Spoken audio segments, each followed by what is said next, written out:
Slovo, o ktorom dneska budem hovoriť, tak už veľmi dlho Pán ku mne týmto spôsobom hovorí. A tak z časti sa to týka aj toho, ako ma Pán navrátil k nemu. A ako Pán ku mne veľmi hovoril, keď ma aj povolal do služby.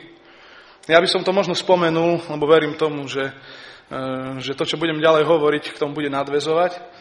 A bolo to zhruba 3 roky dozadu, keď som študoval písmo a taká moja otázka, ktorá vtedy bola v mojej hlave, bola, že Páne, tak čo to je cirkev? Že ja by som tužil vidieť taký tvoj obraz cirkvi, čo to naozaj znamená, ako apoštol Pavel hovorí, že je to telo šlachami a žilami prepojené, tak čo to vlastne znamená? A vtedy sa ma Duch Svätý tak veľmi dotkol a videl som taký obraz mnohých národností, mnohých krajín a ľudí, ktorí mali rôzne obdarovania, a videl som ich vo forme tela. A to bolo pre mňa vtedy veľmi povzbudivé. Ja som povedal, že Páne Ježišu, tak ja túžim slúžiť v tejto cirkvi, v tvojej cirkvi, v tvojom tele. A taká moja otázka vtedy bola, že Páne, ale čo potrebuje cirkev? A vtedy, to je pre mňa slovo, ktorým som zastal do služby Pánovi, tak znelo mi také slovo v mojom srdci, že túžim obnoviť svoju cirkev v moci Ducha Svätého skrze modlitbu. A to sa ma veľmi silno dotklo. A keď som rozmýšľal posledné týždne nad tým, o čom by som tu hovoril, tak som bol na jednom mládežníckom stretnutí, kde som sa počas chvál modlil práve za tieto veci, že Páne, keď ty si povedal, že chceš obnovať svoju cirkev, tak to znamená, že najprv musíš ukázať, čo treba obnoviť. A keď som sa takto modlil počas chvál, tak som videl zrazu na ľuďoch, ktorí boli okolo mňa, aké majú problémy vo svojich životoch. A videl som mnohých, ktorí majú zašpinené svoje rúcha. A videl som mnoho reťazí na ich životoch, ktorými sú spútaní. A to mi potom nedalo a na ďalšej mládeži som o tom musel hovoriť. A keď sa takto pozerám na cirkev a na to, čo vidím v cirkvi, tak vidím, že mnohí z nás nie len, že majú špinavé rúcha, ale už dávno nie sú tam, kde by mali byť. A už dávno nenesú také ovocie, ako by mali byť. Preto som veľmi vďačný aj za slovo, ktoré sme mohli počuť do obeda, ale aj za to, ktoré brat pastor tu dneska čítal z listu Galackým z 5. kapitoly. Lebo ja sa budem tiež dotýkať týchto textov a myslím si, že ono to bude tak pokračovať v tom, čo sme aj dneska do obeda počuli. Lebo téma, ktorú som si dneska vybral, je, čo budeš siať, to budeš žať. A prečítam najprv text, z ktorého sa budeme odrážať, a potom by som sa ešte modlil. Budem čítať z list Galackým, zo 6. kapitoly, 7. a 9. verš, 7. až 9. verš. Že list Galackým od 6. kapitola, 7. až 9. verš, kde sa píše následovné. Nemilte sa, Boh sa nedá vysmievať. Čo človek rozsieva, to bude aj žať. Pretože kto rozsieva svojmu telu, z tela bude žať skazu. Kto rozsieva duchu, z ducha bude žať večný život. V činení dobrého neochabujme, lebo ak neochabneme, časom svojím budeme žať. Ešte sa budem modliť. Páne Ježišu, ja ti ďakujem za to, že aj dneska tu môžeme byť zídení, Páne, pred tvojou tvárou, a ja sa chcem modliť, Páne, aby dnes tvoje slovo bolo oživené tvojim Duchom Svätým. Pane, ja sa chcem modliť, aby veci, o ktorých budem hovoriť, aby boli nasiaknuté, Pane Ježišu, tvojim duchom a tvojou láskou, Pane. Aby toto slovo nebolo na odsúdenie, ale na spasenie, Pane, každého jedného, ktorý je na tomto mieste. Ja sa chcem modliť, Pane, aby tvoje slovo bolo zrkadlo, ktoré bude nastavené na nás, aby sme mohli vidieť seba v situácii, v ktorej sa nachádzame, Pane. Ja sa modlím, Pane, aby naše srdcia a naše mysle, Pane Ježišu, neboli dneska ničím pribrzdené a ničím zatmavené, Pane, ale aby krv Kristova, Pane, rozrazila každý kameň a odstránila všetko, čo by mohlo brániť prijatiu a počutiu tvojho slova. O to sa modlím v mene Pána Ježiša Krista. Amen. Ak sa pozeráme na list Galackým, tak v tomto liste môžeme vidieť to, ako apoštol Pavel píše kresťanom v Galácii, píše im o slobode. Slobode, ktorá potrebuje celú tvoju bytosť. To nie je sloboda len do nejakej tvojej oblasti, ale táto sloboda v Ježišovi Kristovi si pýta celú tvoju bytosť, celého tvojho človeka. Ďalej hovorí o tom, že vierou sme spasení a táto spása a oslobodenie majú vplyv na celú našu bytosť. A teda nesieme aj ovocie ducha, prejavené v skutkoch a v správaní. Chcel by som sa dotknúť oblasti života zborov, ako som už na začiatku spomínal. Lebo čím ďalej, tým viac môžem aj skrze evangelizáciu vidieť to, ako prežíva lásku a oslobodenie človek, ktorý práve prijal Pána Ježiša a ako sa v tom raduje. A ďalej vidím kontrast veriacich, ktorí by už roky mali žiť v slobode, ale túto radosť strácajú. A tiež sa odrážam z listu Galackým z 5. kapitoly, kde je napísané, lebo vy ste k slobode povolaní, bratia. Len aby vám sloboda nebola zámienkou povoľovať telu, ale v láske slúžte si vo spolok. Tak ako som čítal tento text, tak by som najprv tak rýchlo prešiel taký výklad toho textu a potom by som sa chcel zamerať na niekoľko myšlienok, ktoré mi Duch Svätý dáva, aby som dneska spomenul. Tak v tomto texte môžeme najprv vidieť sejba telu. Vo 8. verši sa píše, pretože kto rozsieva svojmu telu, z tela bude žať skazu. Čo môžeme rozumieť pod sejbou telu? Povoľovanie žiadostiam tvojho tela, povoľovanie žiadostiam tvojich očí, vášňam tvojho tela, pýche. Ak sa pozeráme na texty písma, dva by som chcel citovať. Prvý je z Galackým 5, 19 až 21 a druhý je z 1. listu Jána, 2. kapitola 16. až 17. verš. Najprv budem čítať z listu Galackým. A skutky tela sú zjavné. Je to smilstvo, nečistota, chlipnosť, modloslužba, čary, nepriateľstva, sváry, žiarlivosť, hnevy, zvady, rozboje, rozkoly, závisť, opilstvo, hýrenie a im podobné. O tomto vám vopred hovorím, ako som už povedal, že tí, čo robia takéto veci, nedosiahnu Božie kráľovstvo. Prvý list Jána, 2. kapitola, 16. a 17. verš. Veď nič z toho, čo je vo svete, ani žiadostivosť tela, ani žiadostivosť očí, ani honosenie sa bohatstvom nie je z Otca, ale zo sveta. A svet sa pominie a jeho žiadostivosť. Kto však plní Božiu vôľu, ostáva na veky. Ak seješ telu, prináša to dopad na tvoj život, na tvoju prítomnosť, ale aj na tvoju budúcnosť. Chcel by som povedať niekoľko vecí, ktoré sa stanú vtedy, ak seješ svojmu telu.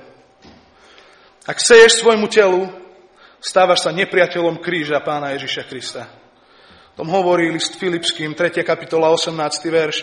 Lebo mnohí, o ktorých som vám často hovoril, a teraz aj s plačom hovorím, žijú ako nepriatelia Kristovho kríža. Ak seješ telu, strácaš lásku k Bohu. Prvý list Jána, 2. kapitola, 15. verš. Nemilujte svet, ani to, čo je vo svete. Ak niekto miluje svet, nie je v ňom Otcova láska. Ak seješ telu, tak hriech a vášeň sa stávajú tvojou modlou. Kolosenským 3.5. Umrtvujte teda svoje pozemské údy, smilstvo, nečistotu, vášeň, zlú žiadostivosť a lakomstvo, čo je modloslužba. Pre tieto hriechy prichádza hnev Boží. To je ďalšia vec. Ak seješ svojmu telu, tak prichádza na teba hnev Boží. Kolosenským 3.6. Pre takéto veci prichádza Boží hnev na odbojných synov. Ak sa otváraš hriechu a seješ svojmu telu, strácaš citlivosť na Svätého Ducha. Strácaš citlivosť na to, čo je hriechom. Ostávaš rásť spolu s dobrým semenom, ale si semenom, ktoré zasial nepriateľ do tvojho života. Ak stratíš svoje obnovené srdce, strácaš a prehrávaš boj. K tomu chcem prečítať jeden text z 2. listu Petra, 2. kapitola, 12. až 22. verš. Títo však ako nerozumné zvieratá, od prírody určené na to, aby ich lovili a ničili, rúhajú sa tomu, čo nepoznajú. Zahynú vo svojej skazenosti. A proti svojej vôli dostanú odplatu za svoju neprávosť tí, čo za rozkoš pokladajú denné hýrenie. Sú samá špina a škvrna. A hýria roztopašne, keď v rozkošiach s vami hodujú. Oči majú plné cudzoložstva a sú nenásytní po hriechu. Zvádzajú nepevné duše a srdcia majú vycvičené v lakomstve. Sú to synovia kliatby. Opustili priamu cestu a zablúdili. Nasledovali cestu Bálama z Bosoru, ktorý si obľúbil odplatu z neprávosti. Ak seješ telu, pomaly sa meníš. Ak dovolíš, aby nepriateľ zasieval do tvojho života, aby ty si skrze hriech zasieval svojmu telu, tak strácaš cit na Božie slovo. Spoločenstva a zbory vtedy strácajú cit na Božie slovo, na prácu Ducha Svätého. Ak sa pozrieš dnes do cirkvi, čo vidíš? Dnes sme počuli slovo o ovoci ducha. Vidíš cirkev plnú ovocia ducha? Alebo vidíš aj niečo iné? Nasiaknutie duchom doby, ako by sme strácali identitu Božích detí. Ako by sme prehrávali náš boj. Ak seješ telu, ten text pokračuje, tak budeš žať skazu. Dielo skazy. Ak sa chceme pozrieť na význam žatvy v kontexte písma, tak sa musíme pozrieť aj do Matúša 13. kapitoly 37. a 42. verš, kde Ježiš Kristus vysvetľuje podobenstvo kúkoli. On im povedal, rozsievač dobrého semena je syn človeka, roľa je svet. Dobré semeno sú synovia kráľovstva, kúkoľ sú synovia zlého. Nepriateľ, ktorý ho zasial, je diabol. Žatva je koniec sveta a ženci sú anjeli. Ako teda zozbierajú kúkoľ a pália v ohni, tak bude aj na konci sveta. Syn človeka pošle svojich anjelov a vyzbierajú z jeho kráľovstva všetky pohoršenia a tých, čo pášu neprávosť. A hodia ich do ohnivej pece. Tam bude pláč a škrípanie zubami. Čiže ak hovoríme o žatve skazy a všetky tieto texty, ktoré som čítal, ak seješ telu, nemôžeš žať iné ako skazu. Ak sa pozrieme na to ovocie a tuto na obilie, ak zasievam pšenicu, ja nemôžem čakať, že z toho vyrastie kukurica. A tento princíp platí aj v duchovnom svete.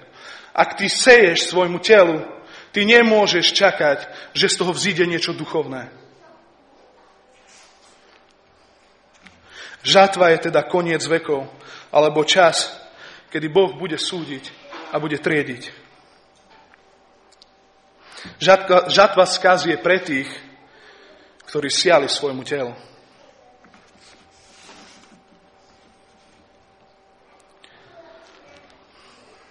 Predtým, ako prejdem na druhú časť veršíka,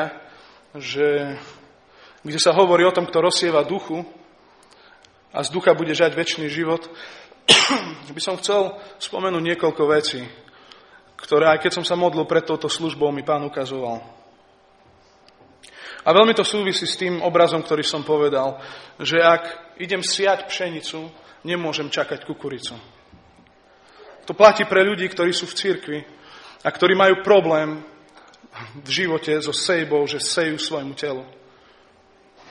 Je to prvá vec, ktorou ťa nepriateľ môže oklamať. Ak nerozoznávaš to, že seješ svojmu telu, namiesto toho, že by si mal siať do ducha. Lebo ak seješ svojmu telu a si prítomný v cirkvi a si medzi veriacimi, tak nemôžeš žať duchovné, ak si sial do svojho tela. Nenechaj sa oklamať tým, že si v spoločenstve. Nenechaj sa oklamať tým, že počuješ slovo. Ale ak to slovo nie je zasievané do tvojho ducha, ak ty nezasievaš do duchovných vecí, tak nemôžeš žať iné ako skazu. Sejba duchu. Preto, aby sme túto sejbu mohli dobre pochopiť, potrebujeme vedieť, že siať duchu môže len znovuzrodený človek. Človek oslobodený od hriechu. Človek, ktorého život bol obmytý krvou Pána Ježiša Krista. Ak si toto neprežil, obávam sa, že ani nemôžeš pochopiť, čo je to siať duchu. Ak si neprežil obmytie Pánom Ježišom Kristom na svojom živote, ty nevieš, čo je to siať do ducha. A potom celé tvoje chodenie a naháňanie sa za aktivitami a za službe Bohu sa Bohu ani páčiť nemôže. Lebo to nie je z ducha. Ja sám mám veľkú bázeň pred týmito vecami, ktoré teraz hovorím, lebo sám dobre poznám svoj život. A dobre viem dni, kedy som slúžil, ale som nepoznal túto pravdu.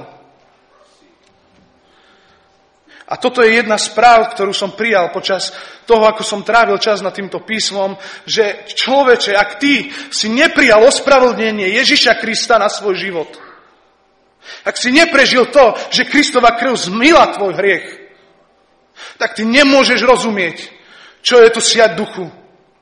Ale seješ svojmu telu. Seješ večnému zatrateniu. A preto sejba duchu je pre teba výzva, ktorej nerozumieš, ale môžeš jej pochopiť, ak odovzdáš svoj život Ježišovi Kristovi.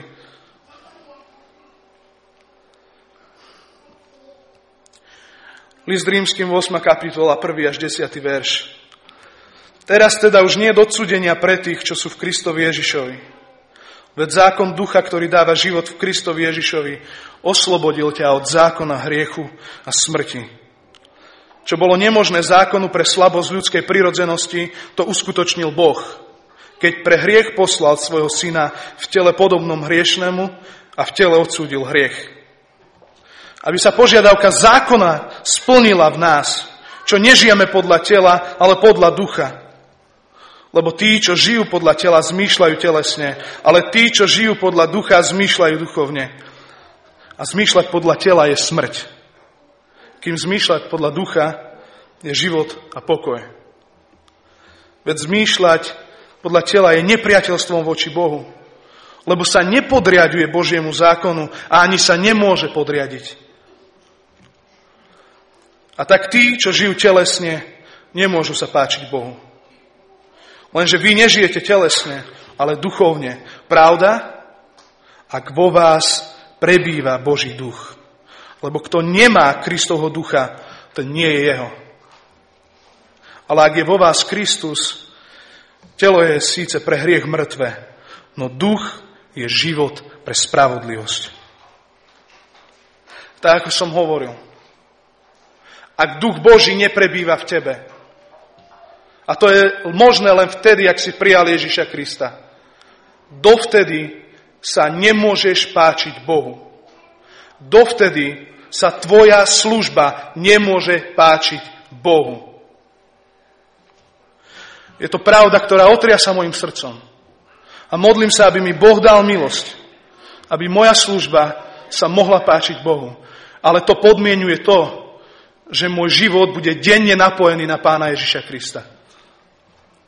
Sejba duchovného zmýšľania podľa listu Rímskym 8.6. A zmýšľať podľa tela je smrť, kým zmýšľať podľa ducha je život a pokoj. Zmýšľať podľa ducha. Toto nedokážeš, ak si Krista neprijal. Vydávaj svoje údy Bohu. Celú svoju bytosť, schopnosti, silu. Vydávaj svoje údy Bohu za nástroje spravodlivosti. List Rímskym 6.13. Lebo ak budete žiť podľa tela, zomriete. Ale ak duchom umrtvujete skutky tela, budete žiť.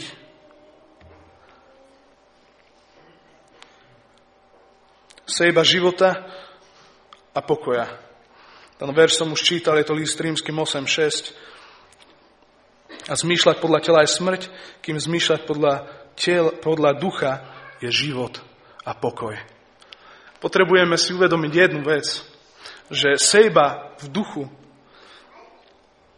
znamená, že to bude prinášať život a pokoj do tvojho vnútra.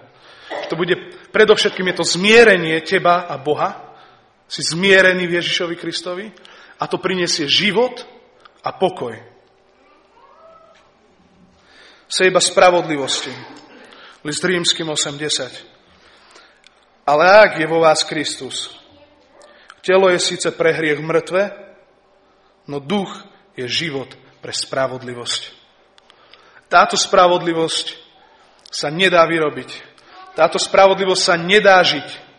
Táto spravodlivosť je z Krista. Kristus na kríži jeho krvou, ktorú prelial, sa stal spravodlivosťou pre mňa a pre teba. To je Kristova spravodlivosť. A sejba ducha prebývajúceho v nás. O tej sme už dneska počuli. Galatským 5:22-26. Ale ovocie ducha je láska, radosť, pokoj, zhovievavosť, láskavosť, dobrota, vernosť, miernosť, zdržanlivosť. Proti tomuto zákona niet. Tí, čo patria Kristovi Ježišovi, ukrižovali telo s vášňami a žiadosťami. Ak žijeme v duchu, podľa ducha aj konajme. Nepachtime po márnej sláve, nedraždíme sa navzájom a nezávidme jeden druhému. Teda Kristus žijúci v nás skrze Svätého Ducha, to je život. To je život v tvojom vnútri. Len vtedy môžeš robiť duchovnú sejbu. Ak je Ježiš Kristus živý a vzkriesený v tvojom srdci, len vtedy môžeš siať do ducha.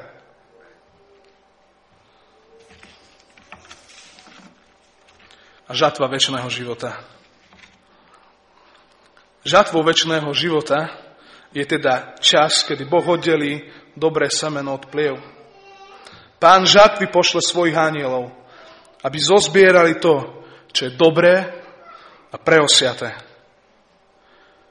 Vtedy sa spravodliví zaskvejú, sťa slnko v kráľovstve svojho Otca. Matúš 13:43. Vtedy sa spravodliví zaskvejú ako slnko v kráľovstve svojho Otca. Kto má uši, nech počúva.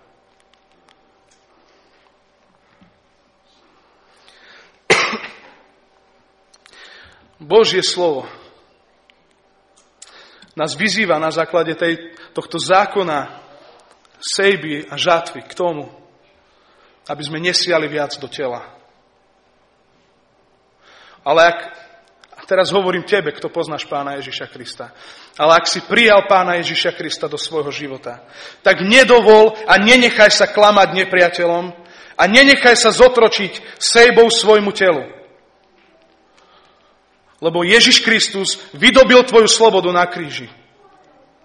Ak si zviazaný vo svojom srdci, ak si zviazaný vo svojom živote nejakou oblasťou a ty vieš, že v tej oblasti neseješ do ducha, ale seješ svojmu telu, tak ťa pozývam dneska k tomu, aby si neodišiel z tohto miesta bez toho, že by si to vydal Ježišovi Kristovi. A ak si s tým nevieš sám rady, tak ťa pozývam k tomu, aby si prišiel za bratmi, ktorí slúžia v tomto zbore, sú buď starší alebo pastori a s nimi to rieš. Lebo ak budeš siať do svojho tela, nemôžeš očakávať, že vyrastie tam duch. Nič iné ako skaza tam nemôže vzniknúť. Ale ak dovolíš, aby zákon Krista, spravodlivosti v tvojom srdci mohol vystúpiť na povrch, ak dovolíš, aby krv Kristova zmyla aj tieto veci v tvojom živote, tak Boh ti prinesie slobodu. Sloboda, ktorá nebude zámienkou povoľovať svojmu telu, ale slobodu, ktorá ťa vytrhne z rúk nepriateľa a z rúk hriechu, ktorý ťa drží.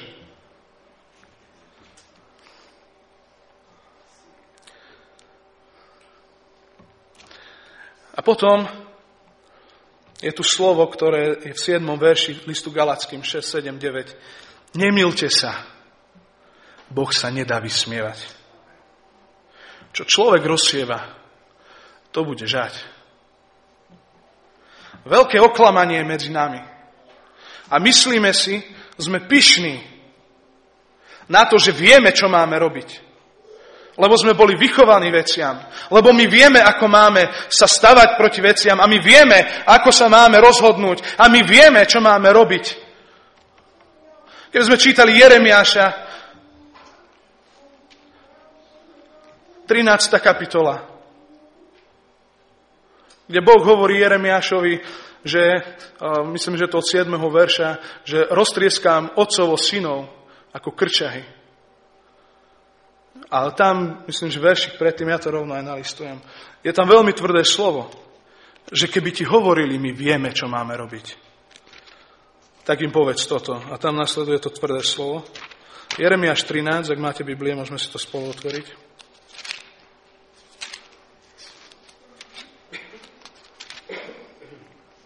Od 12. verša je to ako keby obraz o čbáne s vínom. Povedz im tieto slova, takto vraví Hospodin Boh Izraela, každý čbán býva naplnený vínom. Ak ti povedia, či my sami nevieme, že každý čbán býva naplnený vínom, povedz im, takto vraví Hospodin, aj hľa, ja naplním opojením všetkých obyvateľov tejto krajiny, tak kráľov, ktorí sedia na tróne Dávidovom, ako kňazov a prorokov, aj všetkých obyvateľov Jeruzalema. A roztrieskam ich jedného, druhého, otcov i synov spolu. Znie výrok Hospodinov. Nezľutujem sa a neušetrím ich, ani milosrdenstvo neprejavím, kým ich nezničím. Je to veľmi tvrdé slovo. Ale viete prečo?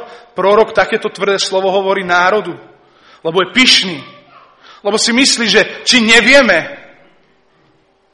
A my častokrát hovoríme, či neviem, že Boh je spravodlivý, či neviem, že Boh dáva slobodu, či neviem, že sme povolaní k slobode, či neviem, že nemám otvárať ústa proti svojmu bratovi, či neviem, že nemám otvárať ústa proti služobníkom, či neviem, že nemám dovoliť, aby Kristus bol na prvom v mojom mieste. Áno, vieme to. Ale aj tak povolujeme svojmu telu. A to viem, lebo poznám seba. Nemýl sa. Nie si lepší ako Izrael. Nemyslí si, že Boh ťa má viac rád ako iných a preto prehliadne ten malý hriech. Nemýl sa. Boh sa nenechá vysmiať. To, že doteraz nesúdi tvoj život a že doteraz nepriniesol súd na tvoj život, to nie je, že Boh nie je. To je, že Boh ťa miluje a dáva ti čas. Ale on sa nenechá vysmiať. Keď si uvedomujem túto vec, moje srdce musí plakať pred Pánom každý deň. Aby som sa nemýlil.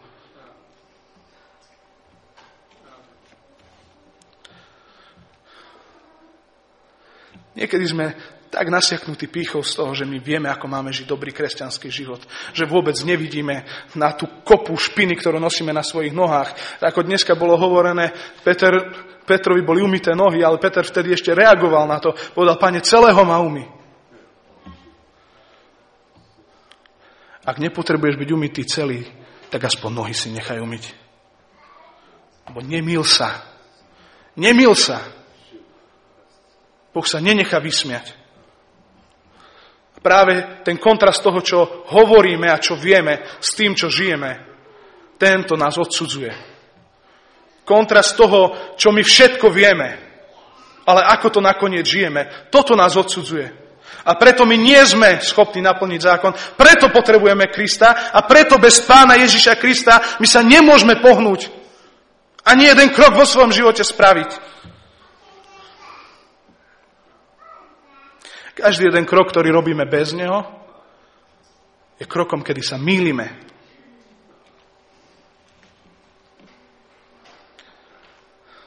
Nie sme schopní robiť sami zo seba, pretože máme novú identitu. My sa už neriadíme starou identitou. My sme sa stali deťmi živého Boha. A tak teda žijeme. A tak teda kráčajme. Lebo to niečo prinieslo na náš život. To prinieslo autoritu, to prinieslo pokoj, to prinieslo ovocie. Tak žijeme.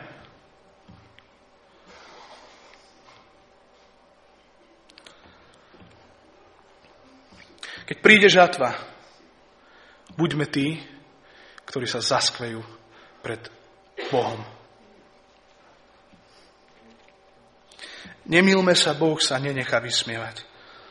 Je to len Božia milosť a Božia láska, ktorá ti dáva čas.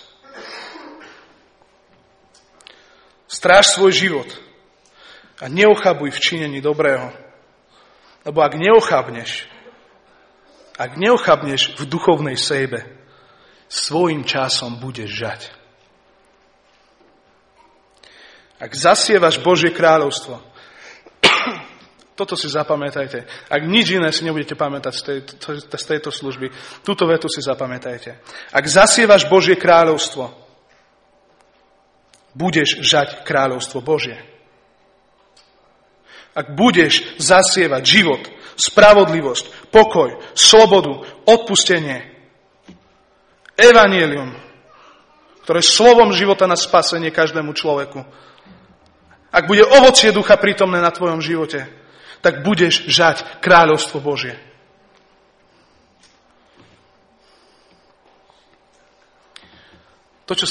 Tá infekcia v cirkvi, ktorá pomaly mení duchovnú klímu, kde strácame citlivosť na Božie veci. Toto je realita v cirkvi. Ak si toto nepriznáme, tak nikdy nevídeme z recesie, z úpadu v cirkvi.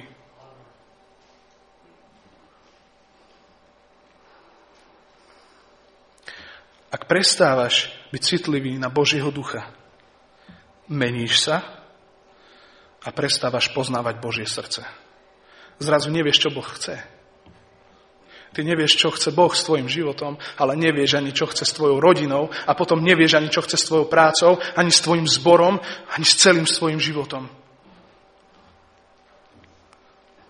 Buď sa stávame otupenými a sejeme telu, alebo túžime, toto je ďalšie oklamanie, alebo túžime ovládať Božiu moc. Buď sa staneš tak tupým na Božie slovo, že Božie slovo okolo teba prechádza a Boh klope stále na tvoj život a ty sa iba obzeráš a nikdy neotvoríš svoje srdce Bohu, alebo prechádzaš do ďalšieho extrému svojho života, kedy ti nestačí to, že Boh pôsobí tam, kde je ľud zídený, že On sám sa prechádza medzi nami, ale ty chceš ovládať Ducha Svätého a moc Božiu. Ani v tomto sa nemýl. Boh sa nedá vysmievať. Lebo všetko, v čom nehľadáš Božiu tvár a nespoznávaš jeho srdce, ťa vedie preč od neho.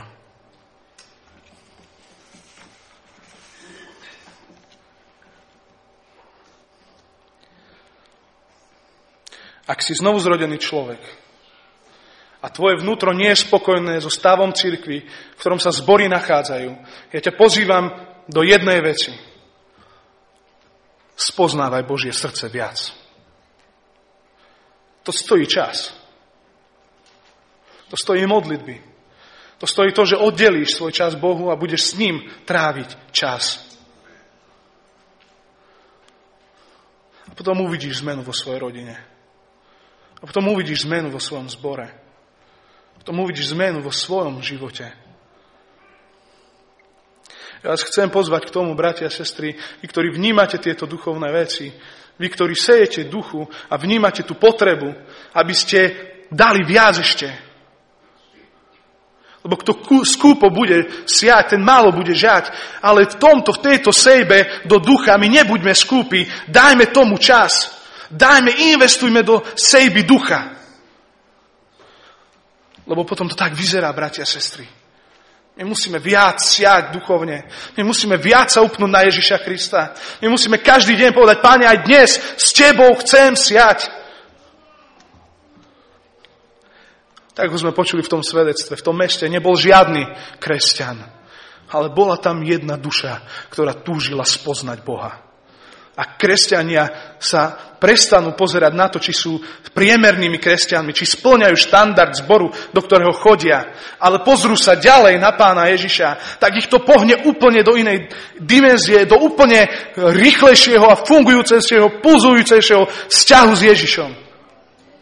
sa prestaň pozerať okolo seba, či si taký ako väčšina. Ty sa pozri na Ježiša Krista a uvidíš, ako si ešte ďaleko od Neho. A ako veľmi blízko sa mu potrebuješ priblížiť. A ako veľmi ho potrebuješ. Ak si kresťan žijúci kompromis, nemýl sa. Po prvé, Boh vidí, čo žiješ. A po druhé, Boh sa nedá vysmiať. Čomu budeš siať, to budeš žať. Preto sa spamätaj a odvráť sa od rozpolteného spôsobu života. A toto viem z vlastnej skúsenosti. Ak si kresťan žijúci kompromis, ty žiješ rozpoltený život. Lebo duch v tebe hovorí, toto nerob, toto je sejba do nie iného tela, toto je sejba nie do ducha a ty aj tak seješ do tela. Tam napätie, konfrontácia a vtedy nie si na nič schopný. Nie si schopný spraviť nič. A neustále výčitky sú v tvojom svedomí a ty sa nevieš pohnúť ďalej. Potrebuješ uzdravenie a oslobodenie. A tieto verše sú pre teba. Ale ak je vo vás Kristus, telo je síce pre hriech mŕtve, no duch je život pre spravodlivosť. A keď vo vás prebýva duch toho, ktorý vzkriesil Ježiša z mŕtvych, potom ten, čo vzkriesil z mŕtvych Krista, oživí aj vaše telá, smrteľné telá skrze svojho ducha, ktorý prebýva vo vás. V tebe prebýva duch Boží. A nenechaj sa klamať, že on nie je mocnejší ako tvoje telo, ako duch tohto sveta. Duch Boží je mocnejší ako duch tohto sveta. Ak si človek, ktorý nepozná Krista osobne, a už dlho Boh klope na tvoje srdce. Ale ty si dodnes neotvoril svoje srdce. Nemýl sa ani ty. Neprejdeš nejak do kráľovstva Božieho. Neprejdeš do kráľovstva Božieho. Preto ťa pozývam k tomu, ak Boh klope na tvoje srdce, aby si ho nezatvrdil, ale aby si ho odovzdal Bohu. Aby si dovolil, aby krv Pána Ježiša Krista zmyla tvoj hriech. Viete, rozdiel medzi starozákonnými obeťami a obeťou Ježiša Krista je veľký. Možno si to ani neuvedomujeme. Kým krv zvierat prikrývala hriech človeka, krv Kristova ho zmyla. Ho zmyla. A ty potrebuješ byť nový človek v Ježišovi Kristovi. Ak si človek, ktorý napriek tomuto všetkému si myslí, že to nejak zvládne a že nejak to bude a že teraz ešte nie je čas, aby to riešil, tak ti hovorím len jedno slovo. Nemýl sa, Boh sa nedá vysmievať. Čo človek rozsieva, to bude žať. Ešte by som sa rád modlil. Pane Ježišu, ja ti ďakujem za tvoju milosť. Predovšetkým ti ďakujem za tvoj kríž, za krv Kristovu, ktorá nás obmýva od každého hriechu. Pane, ďakujem ti za Ducha Svätého. Ďakujem ti za nové stvorenie, ktorým sme sa stali v Kristovi Ježišovi, našom Pánovi.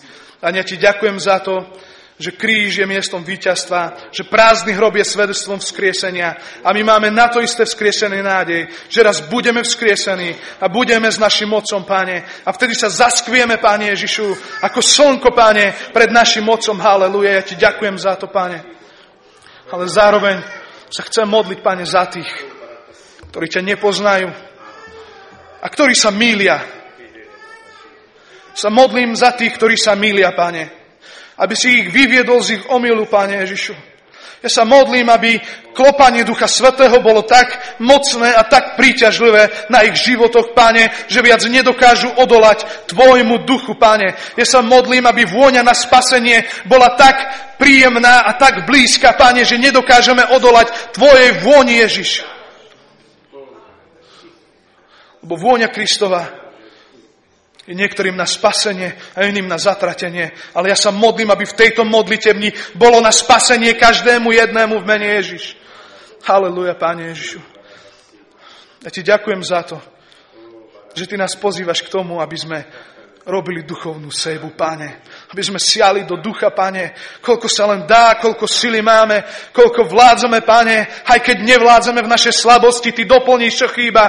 Pane, ale aby sme siali do ducha, siali do pôdy, Pane Ježišu. Aby sme videli ovocie svojho času a v deň žatvy, aby sme sa mohli radovať, Pane. Halelúja. Ti ďakujem za to, že Ty si vysloboditeľ. A chcem dať výzvu. Ak vnímaš to, že potrebuješ teraz modlitbu na svoj život, ak vnímaš to, že potrebuješ byť oslobodený od svojich vecí, teba pozývam k tomu, aby si dneska neodišiel a tu vpredu ťa budem čakať. Prídi, chcem sa s tebou modliť. Ale chcem dať aj druhú výzvu pre tých, ktorí možno chcú priznať, že sa mýlili, alebo túžia potom, aby si ich vyviedol z omylu, Pane. Chcem ťa vyzvať k tomu, ak vnímaš, že teraz Duch Svätý klope na tvoje srdce a si ochotný pred Bohom priznať, že si sa mýlil, aby si zdvihol svoju ruku a chcem sa za teba modliť odtiaľto. Halelúja, Páne. Chcem poprosiť bratia a sestry, ktorí vnímate duchovne tieto veci, aby sme sa teraz spolu modlili za to, aby sám Pán Ježiš Kristus prešiel sa medzi nami, aby sa dotkol našich srdc. A potom ukončím modlitbou.